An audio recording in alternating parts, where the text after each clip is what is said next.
You work on a villa next to the ocean coast, travel around the world with only backpack and get salary higher than office plankton. Have you ever think about this? In 2022 we call them digital nomads.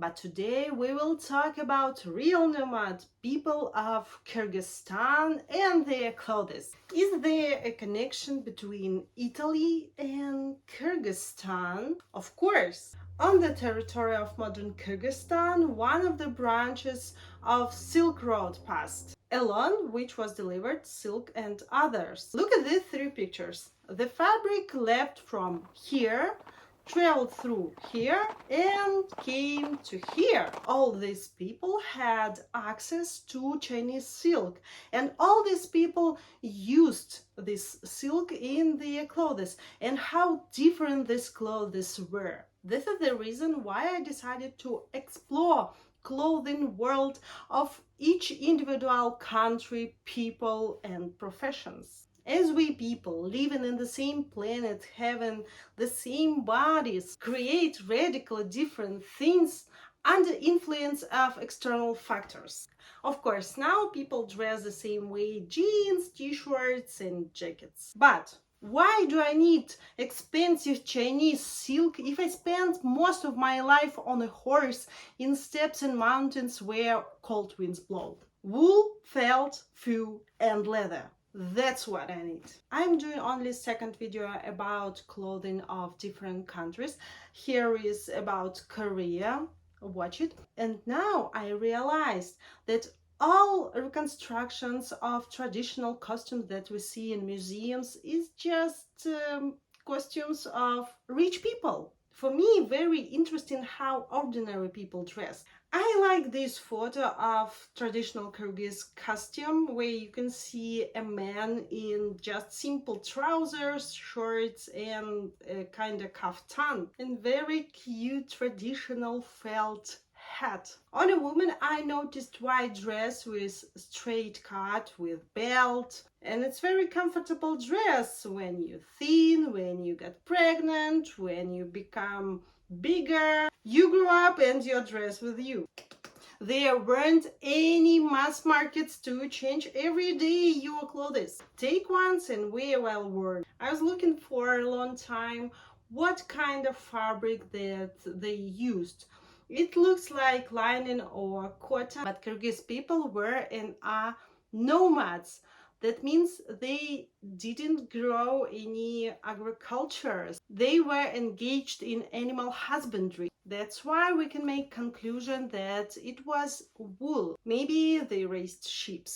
My favorite part, names of traditional clothes. This is chapan. It's outwear and it's made from wool decorated by embroidery, and it could be decorated by some fur of foxes and other animals. Traditional men trousers could be named two ways, chalbar or kandagai, and rope made of felt, kementai. And I forgot about leather belt, kemer. Sounds like a name of resort in Turkey.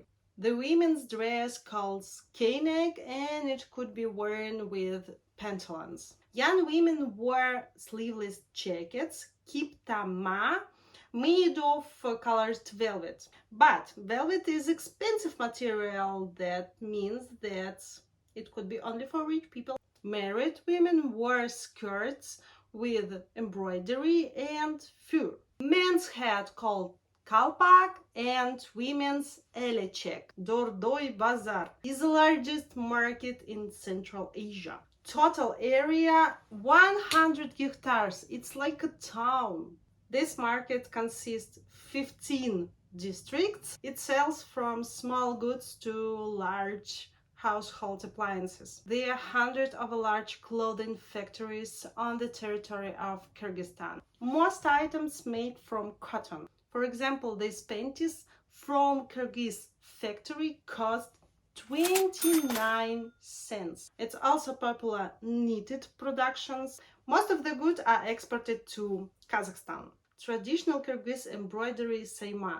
To be honest, I didn't find any article on Wikipedia about this type of embroidery. It's a strange. Kyrgyz people use this embroidery not only for clothes, but also for decorating their houses. It calls yurt. For example, they put embroidery to roof, to walls, to doors. And we also saw this embroidery on headdresses. In Soviet times, people covered radios or televisions with pieces of material with this embroidery. It's interesting that piece of fabric was sewn on a dress, a woman sat on a lotus position, and the piece of fabric was stretched. It's very convenient to embroider. These days, people in Kyrgyzstan wear much more westernized clothes due to proximity to China and Uzbekistan. Also, they produced large numbers of